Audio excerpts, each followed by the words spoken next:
വെച്ച് നാക്കിലയൊന്നു വിരിച്ച് കറിയോരോന്നായി വിളമ്പ് കയ്യിലിരുന്ന് പൊന്നു ഞാനാടും കിളിയെ പൂവൻ കുലയുടെ മൂപ്പു തികഞ്ഞു ഓണം വന്നെത്താറായി പൊന്നോണം വന്നെത്താറായി വാഴ കയ്യിലിരുന്ന് പൊന്നു ഞാനാടും കിളിയെ പൂവൻ കുലയുടെ മൂപ്പു തികഞ്ഞു ഓണം വന്നെത്താറായി ഓണം വന്നെത്താറായി. ഇനി നമുക്ക് ഇൻസ്റ്റന്റ് മാംഗോ പിക്കിൾ ഉണ്ടാക്കുന്നതിന് നോക്കാം. ഇത് ഉണ്ടാക്കിയെടുക്കാൻ വേണ്ടിയിട്ട് നല്ല എളുപ്പമാണ്. അപ്പൊ നമുക്ക് നോക്കിയിരിക്കേണ്ട സാധനങ്ങൾ എന്തൊക്കെയാണ്. അതിന് വേണ്ടിയിട്ട് ഞാനിവിടെ ഇതേപോലത്തെ വലിയൊരു പച്ചമാങ്ങ എടുത്തിട്ട് കുറച്ച് ചെറിയ പീസായിട്ട് ഇതേപോലെ കട്ട് ചെയ്തെടുത്തിട്ടുണ്ട്. ഞാനിവിടെ മാങ്ങയുടെ തൊണ്ട് കളയാണ്ടാണ് കട്ട് ചെയ്തെടുത്തേക്കുന്നത്. അത് കയ്പുള്ള തൊണ്ടൊക്കെയാണെങ്കിൽ കളയാൻ, അല്ലെങ്കിൽ തൊണ്ട് കളയാണ്ടിരിക്കുന്നതായിരിക്കും അച്ചാറിന് കുറച്ചും കൂടി ടേസ്റ്റ് ഉണ്ടാവുക. പിന്നെ വേണ്ടത് മഞ്ഞൾപ്പൊടിയാണ്. അതിന് വേണ്ടിയിട്ട് ഞാനിവിടെ 2 നുള്ളു മഞ്ഞൾപ്പൊടി എടുത്തിട്ടുണ്ട്. പിന്നെ മുളകിൻ്റെ പൊടി. മുളക് പൊടി നമ്മുടെ എരിവിനനുസരിച്ച് എടുക്കുക. ഞാനിവിടെ 3 ടേബിൾ സ്പൂൺ മുളക് പൊടിയാണ് എടുത്തേക്കുന്നത്. പിന്നെ 1 ടേബിൾ സ്പൂൺ കടുക്, 3/4 ടേബിൾ സ്പൂൺ ഉലുവ, കറിവേപ്പില. ഈ ഉലുവ നമ്മൾ എണ്ണ ഒഴിക്കാണ്ട് നന്നായിട്ടൊന്ന് ചൂടാക്കിയിട്ട് പൊടിച്ചെടുക്കണം. പിന്നെ വേണ്ടത് കായത്തിൻ്റെ പൊടിയാണ്. അത് നമ്മുടെ ടേസ്റ്റിനനുസരിച്ച് ചേർക്കാം. പിന്നെ അച്ചാർ ഉണ്ടാക്കാൻ വേണ്ടിയിട്ട് ഓയിലും വേണം. ഒന്നല്ലെങ്കിൽ വെജിറ്റബിൾ ഓയിലോ അല്ലെങ്കിൽ വെളിച്ചെണ്ണയിലോ നല്ലെണ്ണയിലോ അച്ചാർ നമുക്ക് ഉണ്ടാക്കാം. അപ്പോൾ നമുക്ക് നോക്കാം ഇതിന് അച്ചാറാക്കാന്ന്. ഈ അച്ചാർ ഉണ്ടാക്കാൻ വേണ്ടിയിട്ട് ഏറ്റവും ആദ്യം ഉലുവ ഒന്ന് വറുത്ത് പൊടിച്ചെടുക്കുക. അതിന് വേണ്ടിയിട്ട് ഈ പാനിലേക്ക് നമുക്ക് ഉലുവ ചേർക്കാം. ഉലുവ നന്നായിട്ട് ചൂടായിട്ട് നല്ലൊരു റെഡ് കളറായിട്ടുണ്ട്. ഇനി ഇത് നമുക്ക് മിക്സിയിൽ ഇട്ടിട്ട് ഒന്ന് ക്രഷ് ചെയ്തെടുക്കാം. നന്നായിട്ട് പൊടിച്ചെടുക്കണ്ടേ. ഇത് മിക്സിയുടെ ചെറിയ ജാറിലേക്ക് ഇടാം നമുക്ക്.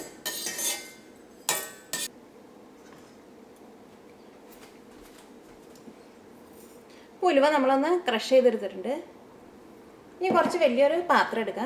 ഇതിലേക്ക് നമ്മൾ കട്ട് ചെയ്ത് വെച്ചേക്കണം മാങ്ങ ചേർക്കുക, ഉപ്പ് ചേർക്കുക, 2 നുള്ളു മഞ്ഞൾപ്പൊടി ചേർക്കുക,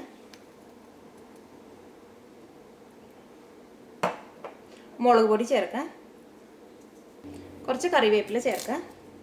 ഇനി നമ്മൾ കടുക് പൊട്ടിക്കുമ്പോഴും കറിവേപ്പില ചേർക്കുന്നുണ്ട്. നമ്മുടെ ടേസ്റ്റിനനുസരിച്ച് ഇതിലേക്ക് കായത്തിൻ്റെ പൊടി ചേർക്കുക.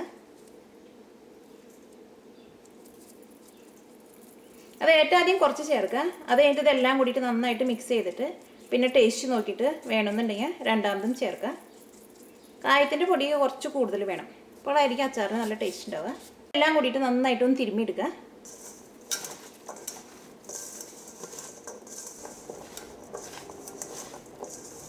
ഇതിലേക്ക് കുറച്ച് ഓയിലും കൂടിയും ചേർക്കുക.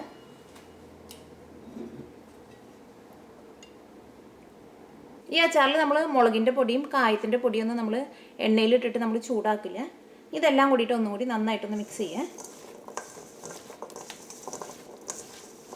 അപ്പോൾ അച്ചാറിൻ്റെ മിക്സ് റെഡി ആയിട്ടുണ്ട്.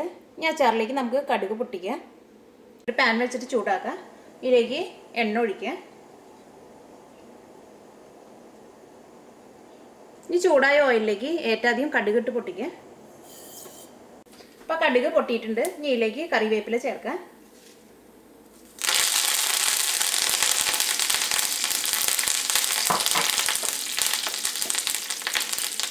നമ്മൾ ക്രഷ് ചെയ്ത് വെച്ചേക്കണ ഉലുവ ചേർക്കുക.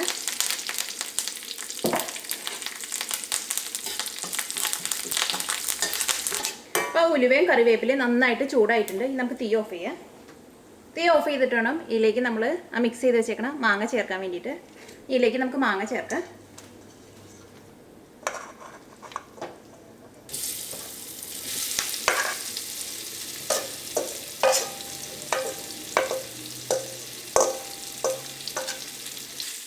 ഇതെല്ലാം കൂടിയിട്ട് നന്നായിട്ടൊന്ന് മിക്സ് ചെയ്യാം.